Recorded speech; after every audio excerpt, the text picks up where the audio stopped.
When, at the end of a spectacularly successful season of the Soviet Kirov Ballet in Paris in 1961, lead dancer Rudolf Nureyev made the apparently spontaneous decision to defect to the West while in the departure lounge of Le Bourget Airport, it made headlines around the world and soured East-West relations.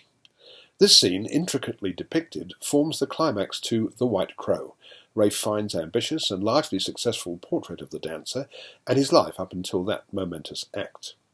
The film's opening scene features Fiennes himself as Alexander Pushkin, not the famous writer, but the head teacher of Leningrad's Vaganova Ballet Academy, who has been quizzed by a Soviet official about the defection.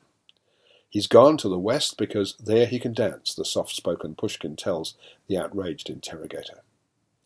After this curtain raiser, the film unfolds in 3 time periods. One, which begins with Rudolph's birth in 1938 on a Trans-Siberian train, explores his childhood. These scenes are filmed in the scope ratio and with colours so muted they're almost monochrome.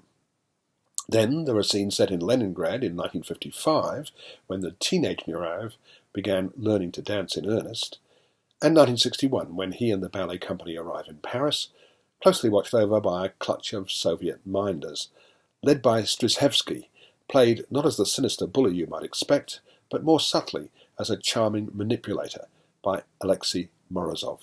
These sequences, which are photographed for the normal screen ratio, adopt a slightly washed-out colour that appears to emulate the Sov colour with which Soviet films of the period were often filmed. The White Crow, so titled because it was a nickname given to the young Rudy because he was different, makes no bones about its protagonist's dark side. Arrogant is a mild word to describe him at his worst. Ukrainian dancer Oleg Ivenko, in his first film, is outstanding as Nureyev. He not only looks a bit like him and dances brilliantly in much the same style, but he also proves to be a charismatic and accomplished actor, handling some difficult scenes with apparent ease. David Hare's intelligent and clearly well-researched screenplay proves a fine basis for Fiennes' exemplary direction. I'm giving The White Crow 4 stars.